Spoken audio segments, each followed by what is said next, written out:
వాళ్ళకి ఎన్నిసార్లు చెప్పిన అంతే. ప్రభునందు ప్రియమైన దేవుని వారలారా, ఈ అనుదిన సెల్ కాన్ఫరెన్స్ను మరి జరిగిస్తున్న గొప్ప దైవజనులు మరి రెవరెండ్ డాక్టర్ గిద్యోనయ్య గారికి, మార్కయ్య గారికి, నా తోటి దైవజనులందరికీ, కాన్ఫరెన్స్లో కనెక్ట్ అయ్యి వాక్యం వింటున్న ప్రతి ఒక్కరికి మన రక్షకుడు ప్రభు అయిన యేసుక్రీస్తు వారి అతి శ్రేష్టమైన పరిశుద్ధమైన నామములో అందరికీ ఈ ఉదయకాలపు శుభాభివందనాలు మీ అందరికీ తెలియజేస్తున్నాను. ఆలస్యం చేయకుండా ఈరోజు ఒక విలువైన సందర్భాన్ని బైబిల్లో నుండి మనమందరం కూడా ఆలోచన చేయబోతున్నాము. మరి ఎప్పుడు మనము బైబిల్ చదివిన అమ్మ దయచేసి రీసౌండ్ వస్తుంది చూడండి ఎవరో. రైట్. మనము ఎప్పుడు బైబిల్ చదివినా లేదంటే ఒక దైవజనుడు వాక్యం చెబుతున్నా మనము ఏమి నేర్చుకోవాలి, వేటిని తెలుసుకోవాలి, వేటిని పాటించాలి, వేటిని సరిచేసుకోవాలి అన్నది ఎప్పుడు కూడా మన మనసులో పెట్టుకోవాలి. అంటే నేను ఏదో నేర్చుకోవాలి, నేను అలవాటు చేసుకునేటివి ఉంటాయి, నా జీవితంలో నేను తీసేసుకునేటివి ఉంటాయి అన్న ఉద్దేశంతో ఎప్పుడు బైబిల్ చదివినా ఒక దైవజనుడు వాక్యం చెబుతున్నా ఇదిగోనండి మనము ఆ కోణములో మనము దేవుని వాక్యాన్ని వినాలి. ఇక మరి బైబిల్ గ్రంథంలో మనం చూడగలిగితే మన ప్రభు అయిన యేసుక్రీస్తు వారు ఎన్నో అద్భుతాలు ఆయన గ్రంథంలో మరి చేసినట్టుగా మనం చూడగలము. ఎన్నో చేశాడు. నమ్మినా నమ్మకపోయినా ఆయన ఎన్నో అద్భుతాలు చేశాడు. మరి ఎన్నో అద్భుతాలు ప్రభువు చేస్తే బైబిల్ గ్రంథంలో కొన్ని మాత్రమే ఎందుకు రాయబడ్డాయి? కొన్ని మాత్రమే బైబిల్ గ్రంథంలో ఎందుకు రాయబడ్డాయో దానికి కారణం ఏంటో మనం అందరం కూడా చూడగలిగితే దయచేసి యోహాను సువార్త, మనం అందరం కూడా యోహాను సువార్త 21వ అధ్యాయము 25వ వచనాన్ని మనం అందరం కూడా చదువుకుందాము. యేసు చేసిన కార్యములు ఇంకనూ అనేకములు కలవు, వాటిలో ప్రతి దానిని వివరించి వ్రాసిన ఎడల అట్లు వ్రాయబడిన గ్రంథములకు భూలోకమైనను చాలదని నాకు తోచుచున్నది అని యోహాను గారు, సువార్తికుడైన యోహాను గారు మరి ఆయన రాస్తున్నాడు. ఏమని రాస్తున్నాడు అంటే, ఈ భూలోకమైనను సరిపోదు, ఈ భూలోకమైనను యేసుక్రీస్తు వారు చేసిన అద్భుతములు అవి రాయాలి, వివరించి రాయాలి అంటే ఈ భూలోకమైనను సరిపోదు అంటున్నాడు. అన్ని చేశాడంటే అన్ని అద్భుతములు చేశాడు మన ప్రభు. అన్ని అద్భుతములు చేశాడు. నమ్మినా నమ్మకపోయినా ఆయన అద్భుతాలు చేశాడు. మరి ఎందుకు కొన్ని మాత్రమే వ్రాయబడ్డాయి? అన్ని రాస్తే బాగుండు కదా, ఎందుకు కొన్ని మాత్రమే రాయబడ్డాయి, కొన్ని మాత్రమే ఎందుకు రాయబడ్డాయి అన్నప్పుడు అండి, ఎందుకు కొన్ని మాత్రమే రాయబడ్డాయో అదే యోహాను సువార్త 20వ అధ్యాయము 31వ వచనాన్ని మనం అందరము కూడా చదువుకుందాం. యోహాను సువార్త 20వ అధ్యాయము 31వ వచనాన్ని మనం అందరం కూడా చదువుకుందాము. యేసు దేవుని కుమారుడైన క్రీస్తు అని మీరు నమ్మునట్లు, నమ్మి ఆయన నామమందు జీవము పొందునట్లు ఇవి వ్రాయబడెను. అంటే వ్రాయబడినవి మనము అర్థం చేసుకొని మనలో ఒక విశ్వాసము, ఒక ప్రేమ, ఒక నిరీక్షణ మనలో ఏర్పడాలి అని ఇదిగోనండి యేసుక్రీస్తు వారు చేసిన అద్భుతాలను గనక మనం ఆలోచన చేయగలిగితే ఇదిగో మనమట నిత్య జీవమును గురించి మనకు అర్థమవుతుందటండి. నిత్య జీవము పొందునట్లు నమ్మి ఆయన నామమందు ఆ జీవము పొందునట్లును ఇవి వ్రాయబడెను అంటే కొన్ని మాత్రమే ఎందుకు రాశాడు అన్నప్పుడు మనము నిత్య జీవమును గురించి మనం అర్థం చేసుకోవడానికి కొన్ని సందర్భాలు మాత్రమే రాయబడ్డాయి. నా దగ్గర ఉంది. కాబట్టి అవి మాత్రము ఈరోజు మరి అందులో ఒకటి మనము ఆలోచన చేయబోతున్నాము. దయచేసి ఎవరో మ్యూట్ చేయండి. ఈరోజు మనము నేర్చుకోబోతున్నాము అందులో ఒక అంశమే ఈరోజు మనందరికీ తెలిసిందే. మరొక కొత్త కోణంలో ఈరోజు మనం అందరం కూడా ఆలోచన చేద్దాము. ఈరోజు మనం నేర్చుకుంటున్న ఆ టాపిక్ ఏంటి అన్నప్పుడు 10 మంది ఆ కుష్ఠ రోగులను గూర్చిన ఒక అద్భుతమైన వివరణ మనం అందరం కూడా ఆలోచన చేయబోతున్నాము. ఎందుకంటే ఏ అద్భుతం చేసినా అద్భుతం ద్వారా నిత్య జీవమును గురించి మనకు అర్థం కావాలి. ఒక విశ్వాసం మనలో ఒక విశ్వాసం రావాలి, మనకు ప్రేమ కలగాలి, మనకు నిరీక్షణ కలగాలి.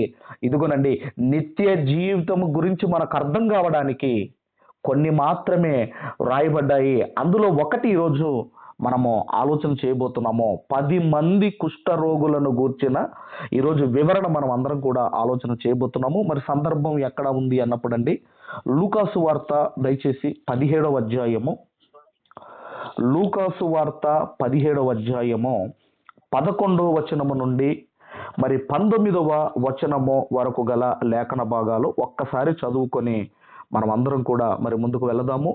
ఆయన యెరూషలేమునకు ప్రయాణమై పోవచ్చు సమరయ గలిలయ మధ్యగా వెళ్ళుచుండెను. ఆయన ఒక గ్రామములోనికి వెళ్ళుచుండగా 10 మంది కుష్ఠరోగులు ఆయనకు ఎదురుగా వచ్చి దూరమున నిలిచి, యేసు ప్రభువా మమ్మును కరుణించుమని కేకలు వేసిరి. ఆయన వారిని చూచి, మీరు వెళ్ళి మిమ్ములను యాజకులకు కనపరుచుకొనుడని వారితో చెప్పెను. వారు వెళ్ళుచుండగా శుద్ధులైరి. వారిలో ఒకడు తనకు స్వస్థత కలుగుట చూచి గొప్ప శబ్దంతో దేవుణ్ణి మహిమపరచుచు తిరిగి వచ్చి ఆయనకు కృతజ్ఞతాస్తుతులు చెల్లించుచు ఆయన పాదముల యొద్ద సాగిలపడెను. వాడు సమరయుడు. అందుకు యేసు, 10 మంది శుద్ధులైరి కారా, ఆ 90 ఎక్కడ? ఈ అన్యుడు తప్ప దేవుణ్ణి మహిమపరుచుటకు తిరిగి వచ్చిన వాడు ఎవడునూ అగపడలేదా అని చెప్పి, నీవు లేచి పొమ్ము, నీ విశ్వాసము నిన్ను స్వస్థపరచెనని వానితో చెప్పెను. ఇక్కడ మరి మనము చదివిన ఈ యొక్క వాక్య భాగాలలో మనము చూడగలిగితేనండి, ఇక్కడ మనం చూడగలిగితే 10 మంది మనకు కనబడుతున్నారు. 10 మంది కుష్ఠరోగులు మనకు కనబడుతున్నారు. మరి ఈ 10 మంది కుష్ఠరోగులు యేసు దగ్గరికి ఎందుకు వచ్చారు, ప్రభు దగ్గరికి ఎందుకు వచ్చారు అన్నప్పుడండి, కుష్ఠరోగము పోగొట్టుకోవడానికి 10 మంది ఆయన దగ్గరికి వచ్చారు. మరి ఇక్కడ మనం చూడగలిగితేనండి, యేసు రోగాలు పోగొడుతున్నాడు అని ఈ 10 మంది తెలుసుకున్నారు. 10 మంది తెలుసుకున్నారు. ఒకటండి, ఒక వ్యక్తి గురించి తెలుసుకోవాలి అంటే అతని చరిత్ర సంబంధించిన పుస్తకాలైనా మనం చదవాలి. ఒక వ్యక్తి గురించి మనకు తెలియాలి అంటే అతనికి సంబంధించిన ఈ ఆటోబయోగ్రఫీ ఉంటుంది కదండి, అతని హిస్టరీ బుక్స్, అతని సంబంధించిన పుస్తకాలన్నా చదవాలి. లేదా ఆ వ్యక్తిని పరిశీలించడం ద్వారానైనా మనం తెలుసుకుంటాము. ఇదిగా మూడవది అతని గురించి వినటము ద్వారానైనా మనము తెలుసుకుంటాము. ఈ 3 విషయాల ద్వారా ఒక వ్యక్తిని గురించి మనం తెలుసుకుంటాం. ఒకటి వినటము, రెండవది చదవటము, మూడవది పరిశీలన చేయటము. అప్పుడు ఆ వ్యక్తిని గురించి మనం తెలుసుకుంటాము. మరి ఇక్కడ 10 మంది కుష్ఠరోగులు యేసుక్రీస్తు వారి గురించి ఎలా తెలుసుకున్నారు అంటే వినడం ద్వారా ఇదిగోనండి, ప్రభువును గురించి తెలుసుకున్నారు.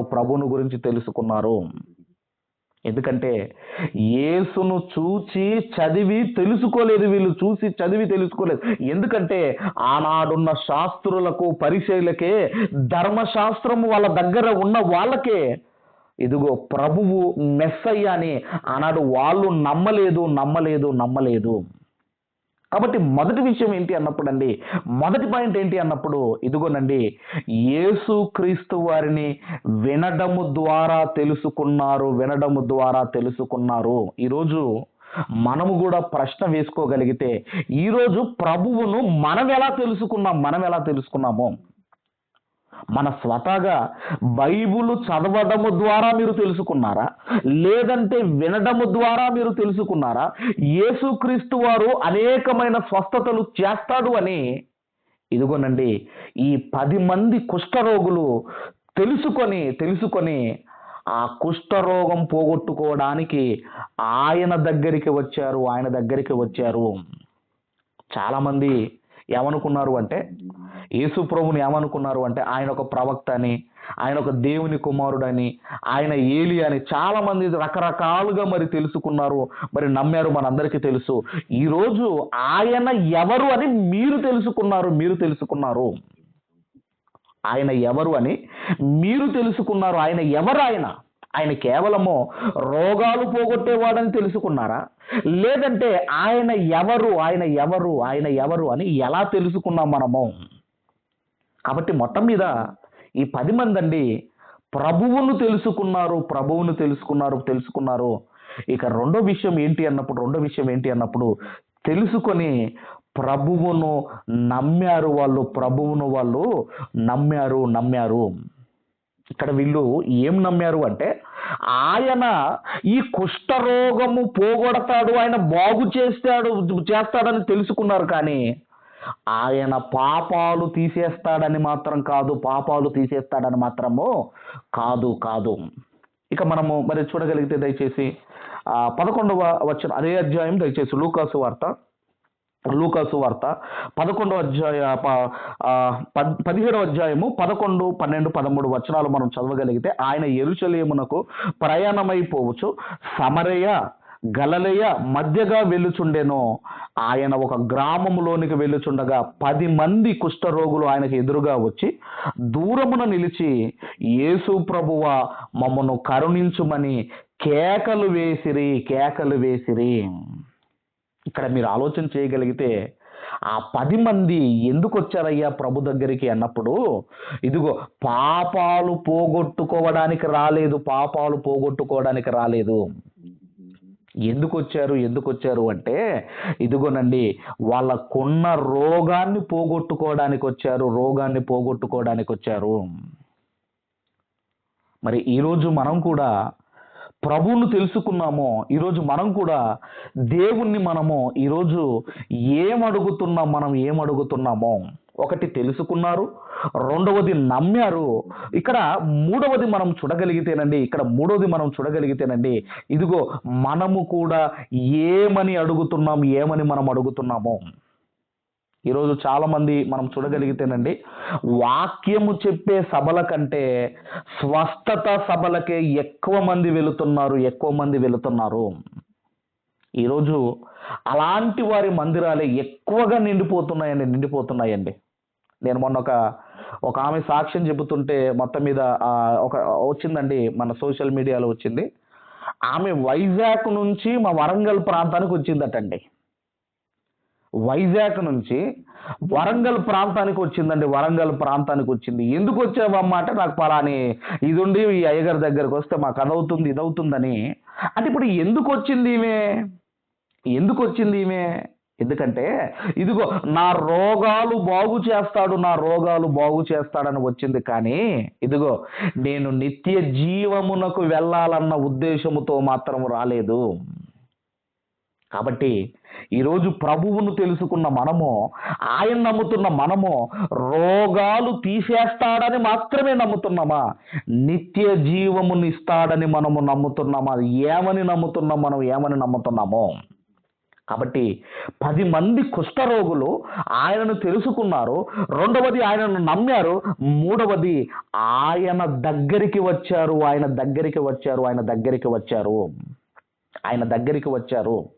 కాబట్టి మరి ఎందుకు వచ్చారు అంటే, రోగమును బాగు చేసుకోవడానికి. పాత నిబంధనలో భయంకరమైన రోగమే ఈ కుష్ఠరోగము. దాన్ని బాగు చేసుకోవడానికి ఆయన దగ్గరికి వచ్చారు. ఈరోజు మనం కూడా ఏదో రోగాలు బాగు చేసుకోవడానికో లేదంటే మన అవసరాలు తీర్చుకోవడానికో ఆయన దగ్గరికి రావటం కాదు, కానీ నాకు నిత్య జీవితం ఇస్తాడు, నాకు నిత్య జీవితం ఇస్తాడు, నేను మరణించిన తర్వాత మరొక జీవితం నాకు ఇస్తాడు అని ఆయన దగ్గరికి రావాలి, ఆయన దగ్గరికి రావాలి. ఇది మూడో విషయం. అయితే మొదటిదేమో తెలుసుకున్నారు, రెండవది నమ్మారు, మూడవది ఆయన దగ్గరికి వచ్చారు. ఇక నాలుగవది ఏంటి అన్నప్పుడు అండి 13వ వచనములో యేసు ప్రభువా మమ్ము కరుణించుమని కేకలు వేసిరి. అంటే కరుణించుమని కేకలు వేశారు. ఈరోజు మనం కూడా ప్రార్థన చేస్తున్నాం. ఆనాడు వాళ్ళు కూడా కరుణించుమని కేకలు వేశారు. మరి ఈరోజు మనము దేని కొరకు మనం ప్రార్థన చేస్తున్నామో, నశించిపోతున్న ఆత్మల కొరకు మనం ప్రార్థన చేస్తున్నామా, సంఘ క్షేమాభివృద్ధి కొరకు మనం కేవలము ఇదిగోనండి మన కొరకు, మన కుటుంబము కొరకే మనం ప్రార్థన చేస్తున్నామా, మన అవసరాలు తీర్చుకోవడానికి మనం ప్రార్థన చేస్తున్నామా? ఎంతో మంది నాశనానికి జోగుతున్నప్పుడు, ఎంతో మంది నాశనం వైపు వెళుతున్నప్పుడు ఆత్మల రక్షణ కొరకు ఎంతమంది మనం ప్రార్థన చేస్తున్నామో, సంఘ క్షేమాభివృద్ధి కొరకు ఎంతమంది మనం ప్రార్థన చేస్తున్నామో. ఇక్కడ 10 మంది కుష్ఠరోగులండి, ఇదిగోనండి వాళ్ళు ఏమని కేకలు వేశారంటే వారి కొరకు మాత్రమే కేకలు వేశారు. ఈరోజు మన ప్రార్థన మనందరికీ తెలుసు, కానీ తిమోతి పత్రికలో ఉంటుంది. రాజుల కొరకు, అధికారుల కొరకు, ఇదిగోనండి ఈరోజు మనము ప్రతి ఒక్కరి కొరకు టోటల్గా ప్రపంచం కొరకు ప్రార్థన చేసేవాడు క్రైస్తవుడు. నశించిపోతున్న సమాజాన్ని దేవుని కోసం నిలబెట్టేవాడు క్రైస్తవుడు. అందుకేనండి మనము అందరి కొరకు ప్రార్థన చేయాలి. కానీ వీళ్ళు మాత్రం మీరు ఆలోచన చేయగలిగితే కేవలము ఈ 10 మంది వాళ్ళ కొరకు మాత్రమే వాళ్ళు కేకలు వేశారు. ఇక 14వ వచనాన్ని మనము చదవగలిగితే, 14వ వచనం చదవగలిగితే, ఆయన వారిని చూచి మీరు వెళ్ళి మిమ్మును యాజకులకు కనపరుచుకొనుడని వారితో చెప్పెను. వారు వెళ్ళుచుండగా శుద్ధులైరి. యేసు వారి వైపు చూసి యేసు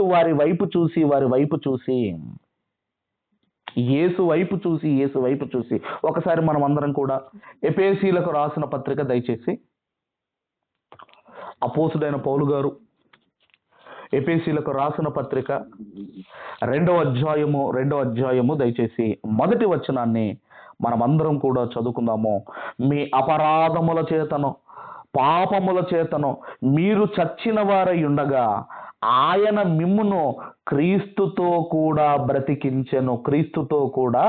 బ్రతికించెను. ఇదిగోనండి యేసు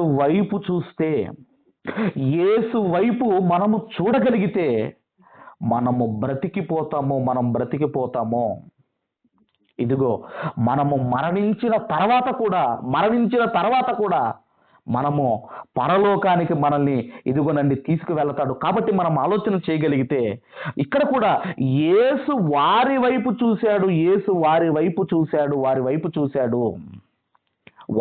చూశాడు. ఆ తర్వాత వాళ్ళు వెళుతూ ఉండగానే వాళ్ళు స్వస్థత పొందుకున్నారు. ఆ తర్వాత మరి ఏం జరిగింది అని మనము చూడగలిగితేనండి, ఆ తర్వాత ఏం జరిగిందో మనం చూడగలిగితే దయచేసి మనం అందరం కూడా 16వ లూకాసు వార్త 17వ అధ్యాయము దయచేసి 15వ వచనం నుంచి మనం చదవగలిగితే, వారిలో ఒకడు తనకు స్వస్థత కలుగుట చూచి గొప్ప శబ్దముతో దేవుణ్ణి మహిమపరచుచు తిరిగి వచ్చి ఆయనకు కృతజ్ఞతాస్తుతులు చెల్లించుచు ఆయన పాదముల మీద యొద్ద సాగిలపడెను. వాడు సమరయుడు. ఇక్కడ మనం చూడగలిగితేనండి, ఇప్పుడు మనము యేసు వారి వైపు చూశాడు అని మనం చదువుకుంటున్నాము. కాబట్టి ముందు వీళ్ళు ఏం చేశారు అంటే యేసుక్రీస్తు వారు చెప్పింది విన్నారు. చెప్పింది విన్నారు, రెండవది ఆయన చెప్పింది రెండవది చేశారు. ముందు విన్నారు, ఆ తర్వాత ఆయన చెప్పింది చేశారు. ఈరోజు మనకు కూడా మరి ప్రభువు ఎన్నో చెప్పాడు, ఎన్నో చెప్పాడు, ఎన్నో చెప్పాడు, ఎన్నో చెప్పాడు, ఎన్నో వింటున్నామో, ఎంత పాటిస్తున్నామో. క్రీస్తు మాటలు సేవకుల నోటి నుండి వింటున్నప్పుడు ఎంతవరకు వింటున్నాము, ఎంతవరకు మనం పాటిస్తున్నాము, ఎంతవరకు మనం చేస్తున్నాము. అలాగే కొరింథీయులకు రాసిన పత్రిక రెండవ పత్రిక, కొరింథీయులకు రాసిన రెండవ పత్రిక 5వ అధ్యాయము 7, 8, 9 వచనాలు మనం అందరం కూడా చదువుకుందాము. గనుక ఈ దేహములో నివసించినంత కాలము ప్రభువుకు దూరముగా ఉన్నామని ఎరిగి ఉండియు ఎల్లప్పుడూ ధైర్యము గలవారమై ఉన్నాము. ఇట్లు ధైర్యము కలిగి ఈ దేహమును విడిచిపెట్టి ప్రభువు నొద్ద నివసించుటకు ఇష్టపడుచున్నావు. కావున దేహమందున్నను దేహము విడిచినను ఆయనకిష్టలమై ఉండవలనని మిగుల ఆపేక్షించుచున్నాము. ఇదిగోనండి, యేసుక్రీస్తు వారు రక్తమిచ్చి మనల్ని కొనుక్కున్నాడు. ఎందుకు కొనుక్కున్నాడు అంటే మనము క్రీస్తుకు ఉపయోగపడాలి అని. తన ఆఖరి రక్త బొట్టు వరకు ఈ భూమి మీదకి వచ్చి ఆయన ఎందుకు కార్చాడు అంటే నేను ఆయనకు పనికి రావాలి, ఆయనకు ఉపయోగపడాలి. ఒక ఫ్యాన్ కొనుక్కుంటే ఒక ఫ్యాన్ నీకు ఉపయోగపడుతుంది, ఒక బైక్ కొనుక్కుంటే, ఒక టీవీ కొనుక్కుంటే అవి నీకు ఉపయోగపడుతున్నాయే. ఆయన తన స్వరక్తమిచ్చి, అమూల్యమైన రక్తమిచ్చి మనల్ని కొనుక్కున్నప్పుడు ఆయనకు మనము ఉపయోగపడాలి. కాబట్టి వీళ్ళు ఏం చేశారు అంటే యేసు ప్రభువు వాళ్ళ వైపు చూశాడు, వాళ్ళు చెప్పింది వాళ్ళు విన్నారు, తర్వాత దాన్ని చేశారు. ఈరోజు కూడా మనము సేవకుల ద్వారా క్రీస్తు మాటలు వింటున్నప్పుడు మనము కూడా విని గనక మనము పాటించకపోతే మనల్ని మనము మోసపరుచుకున్న వాళ్ళం అవుతాము. యాకోబు పత్రిక 1 అధ్యాయము దయచేసి 22వ వచనాన్ని మనం అందరం కూడా చదువుకుందాం. 22వ వచనము, మీరు వినువారు మాత్రమై ఉండి మిమ్మును మీరు మోసపురుచుకొనకుండా వాక్య ప్రకారము ప్రవర్తించువారునై ఉండుడి. అంటే ఇక్కడ ఏమంటున్నాడు అంటే కేవలము వినడానికి మాత్రమే మనం పరిమితి అయితే మనల్ని మనం మోసపరుచుకుంటాము. కాబట్టి వినాలి, క్రీస్తు మాటలు, సేవకుల నోటి నుంచి వస్తున్న మాటలు మనం వినాలి. విన్నది మన జీవితంలో మనం పాటించాలి. మనం కూడానండి ఎన్నో చెప్పాడు మనకు కూడా ప్రభు. బైబిల్ గ్రంథంలో ఎన్నో చెప్పాడు. ఎందరో సేవకుల ద్వారా మనం వింటున్నామో వాటిని మనం పాటించగలిగితే పరలోకాన్ని సంపాదించుకుంటాము. వాటిని వినటం మాత్రం వాటికే మనం గనక కేవలం వినడానికి అలవాటు పడితే ఇదిగోనండి పరలోకానికి వెళ్ళే భాగ్యాన్ని మనం పోగొట్టుకుంటాము. కాబట్టి వీళ్ళు విన్నారు, ఆ తర్వాత ఆయన చెప్పింది చేశారు. మనము కూడా వినాలి. ప్రభువు చెప్పింది మనము చెయ్యాలి. తర్వాత 9 మంది, మరి అక్కడ 10 మంది బాగైతే 9 మంది రాలేదు, ఒక వ్యక్తే వచ్చాడని మనం చదువుకున్నాము. మరలా లూకాసు వార్త దయచేసి లూకాసు వార్త 17వ అధ్యాయము 16వ వచనాన్ని మనం అందరం కూడా చదువుకుందాం. 16వ వచనము, గొప్ప శబ్దముతో దేవుణ్ణి మహింపరచుచు తిరిగి వచ్చి ఆయనకు కృతజ్ఞతాస్తుతులు చెల్లించుచు ఆయన పాదముల యొద్ద సాగిలపడెను. వాడు సమరయుడు. ఇక్కడ మీరు చూడగలిగితే కృతజ్ఞతాస్తుతులు చెల్లించుట, దేవుణ్ణి మహిమపరచుట. కాబట్టి ఇక్కడ సమరయుడు కృతజ్ఞతాస్తుతులు చెల్లించి దేవుణ్ణి మహిమపరుస్తున్నాడు. ఈరోజు మనం కూడా ఏ స్థితిలో ఉన్నా, అది సంపన్న స్థితి అయినా, అది లేమి స్థితి అయినా, ఏ స్థితిలో మనం ఉన్నా దేవునికి కృతజ్ఞతాస్తుతులు చెల్లించబద్దులమై ఉన్నాము. అన్న దయచేసి ఎవరో మాట్లాడుతున్నారు. హలో ఉమ్. హలో అన్న, దయచేసి డిస్టర్బ్ చేయకండి అన్న, దయచేసి. కాబట్టి ఏ స్థితిలో ఉన్నా మనము కృతజ్ఞతాస్థుతులు చెల్లించ బద్దులమై ఉంటున్నాము. మరి మేము చాలా మరి మన మందిరాల్లో దేవుడు నెలంతా కాపాడాడు అని ఒకరోజు మనం కృతజ్ఞత కూడికని ఏర్పాటు చేసుకున్నాం. మా దగ్గర ఫస్ట్ డే మనం ఏర్పాటు చేసుకుంటాం. ఇప్పుడు మందిరములో ఉన్న వారందరినీ కాపాడాడు కదండి. మరి నెలంతా కూడా మందిరములో ఉన్న వారందరినీ కాపాడాడు కదండి. ఇప్పుడు ఈ కృతజ్ఞత కూడికకు మందిరములో ఉన్న వాళ్ళందరూ రావాలి కదా. కానీ కొందరు మాత్రమే వస్తారు. కానీ అక్కడ ప్రభు ఏమన్నాడు అంటే ఇదిగోనండి, ఆ 90 ఎక్కడ ఉన్నారు. 17వ వచనంలో, అందుకు యేసు 10 మంది శుద్ధులైరి కారా, ఆ 90 ఎక్కడ? క్రీస్తు ద్వారా మేలులు పొందుకున్నది 10 మంది అయితే, ఇదిగోనండి తిరిగి వచ్చింది మాత్రము ఒకే ఒక్కడు, అతనే సమరయుడు.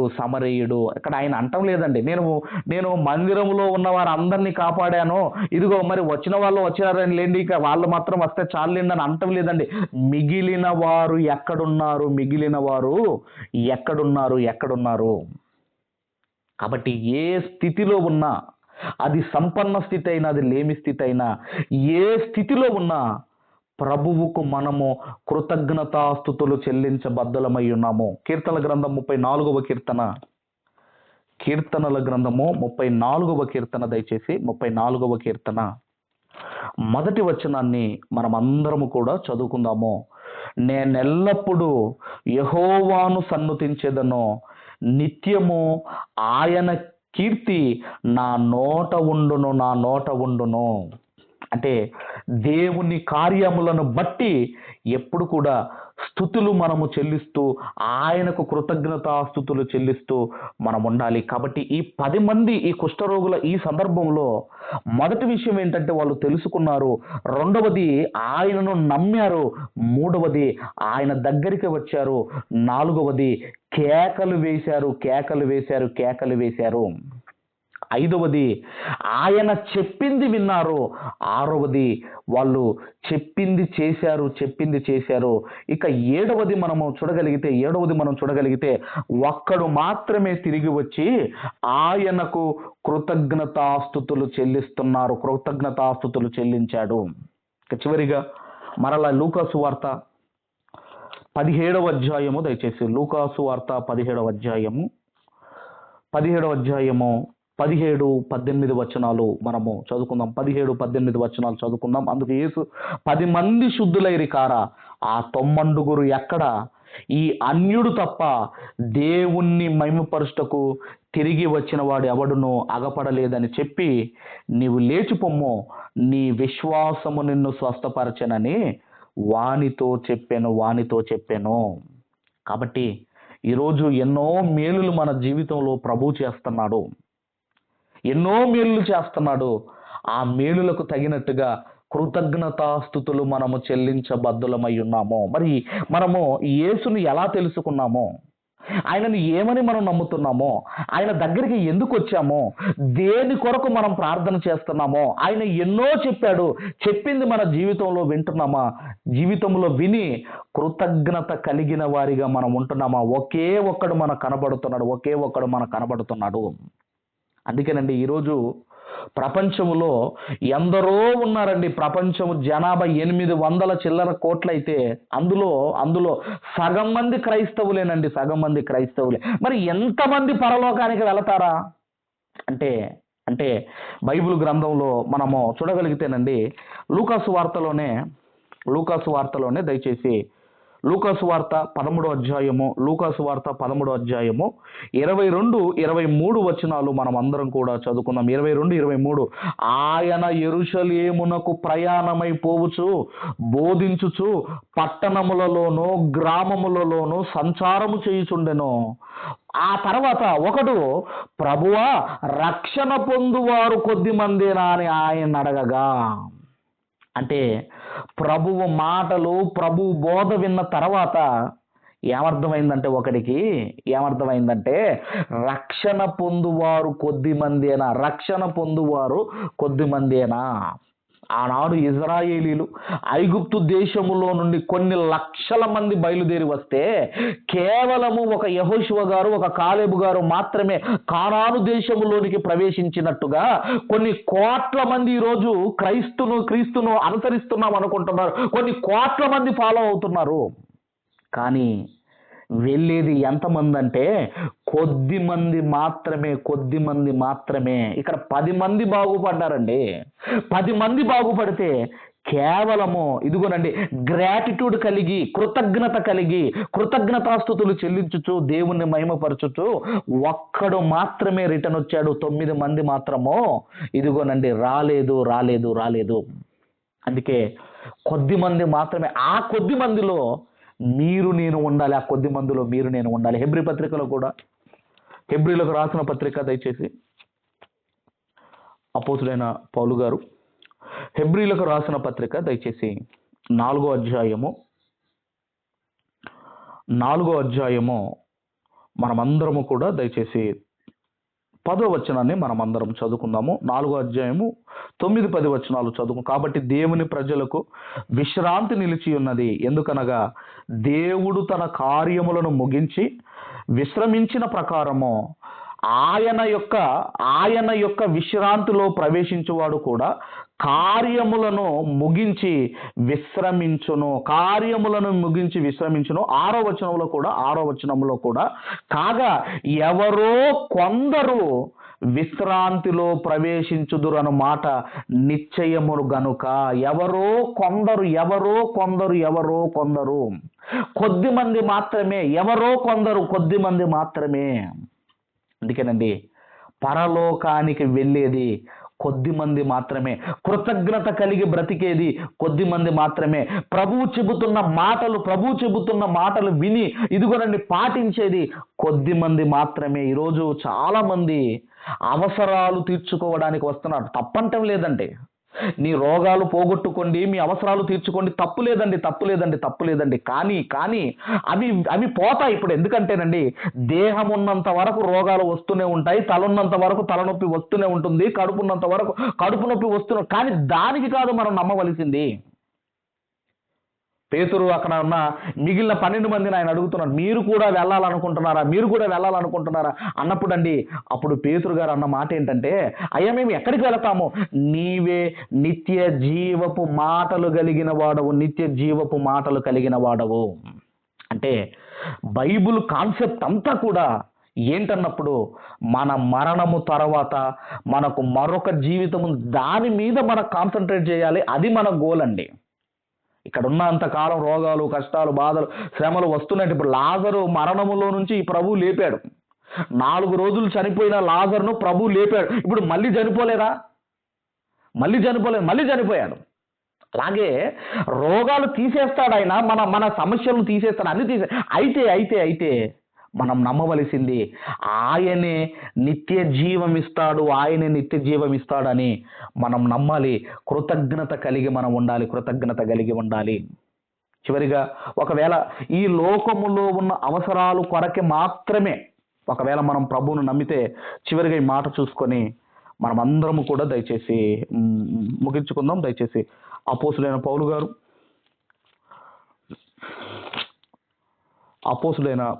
కొరంథీయులకు రాసిన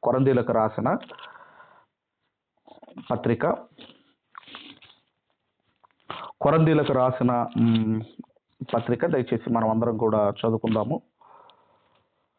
మొదటి పత్రిక, కొరంథీయులకు రాసిన మొదటి పత్రిక, అపోస్తుడైన పౌలు గారు కొరంథీయులకు రాసిన మొదటి పత్రిక 15వ అధ్యాయము 19వ వచనాన్ని చదువుకొని చివరిగా మనం ముగించుకుందాం.